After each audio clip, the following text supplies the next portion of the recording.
A surprise tip for England's WC squad and Ten Hag guesswork. Ruben Loftus-Cheek put in a 6/10 performance for Chelsea and will know he could have done better, but an England World Cup place awaits. Literal Flo Tuchel had written off his team's chances after that 3-1 defeat.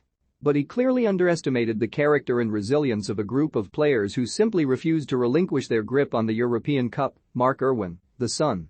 Or it was a manager deploying basic reverse psychology to challenge his players and try and prevent them making the same mistakes that undermined their first leg performance.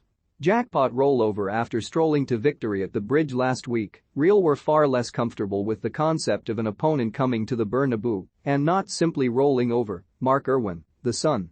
Real Madrid lost 4-0 to Barcelona at the Bernabeu 24 days ago.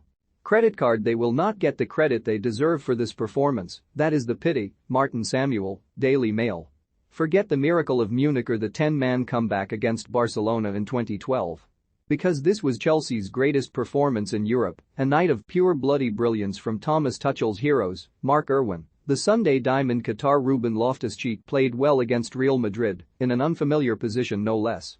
The 26-year-old has largely been very good this season, although not a fortnight has passed since he was part of a defensive midfield breached 4 times at home to Brentford. Oscar Paul of the Sun website was so impressed with Tuesday night's display that he thinks Ruben Loftus-Cheek might be making a late World Cup run into England's squad with his Chelsea performances. He might.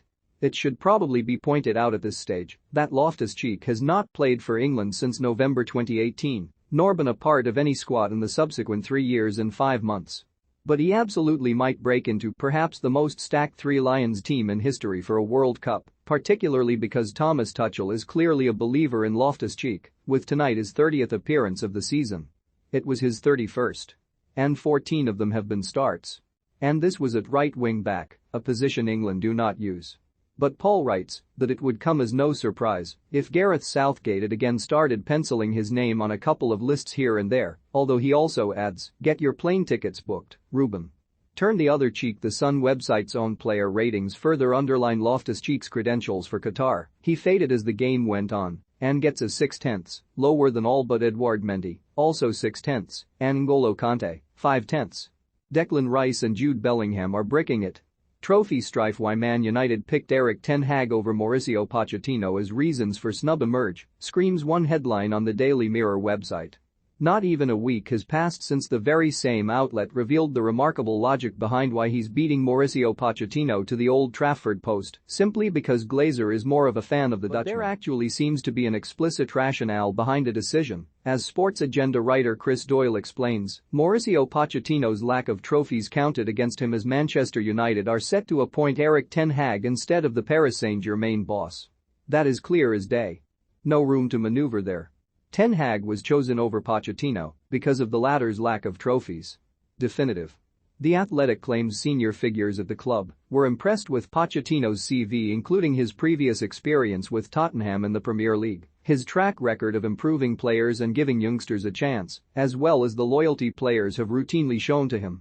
But it was his lack of trophies to show for his efforts that counted against him, with just one French Cup and a domestic Super Cup to his name so far as a manager. There's that quote again, lack of trophies. But the original article from The Athletic is linked, and so MediaWatch must oblige. And it is there that Jack Pitt-Brooke has written the following line: maybe Pochettino's lack of trophies has counted against him. And suddenly that absolute certainty has gone. This is based on an educated guess rather than some inside track. It feels like quite an important word has been omitted from the Mirror website's rehash. Maybe. Pulled a Liwa with Manchester United out of the Champions League, the Manchester Evening News faces the difficult task of making this midweek's quarter-final second legs all about them. But they are game for the challenge. Robert Lewandowski equals Manchester United star Cristiano Ronaldo's Champions League record. MediaWatch has no idea what this could be. It weirdly seems to have flown completely under the radar. But this record sounds substantial. Robert Lewandowski joined Cristiano Ronaldo and Lionel Messi in an exclusive Champions League club on Tuesday night. This is a phenomenal achievement then, no doubt. Lewandowski became one of just 3 players to score 30 or more Champions League knockout goals in history when finding the back of the net for Bayern Munich. The centre-forward's goal gave the German side the lead in their quarter-final second leg against Villarreal. That's not how equaling records works. Lewandowski became the third player to score 30 Champions League knockout goals, but the other two, Messi and Ronaldo, have 49 and 67 respectively. Lewandowski has equaled the record while still being more than halfway behind the actual record holder.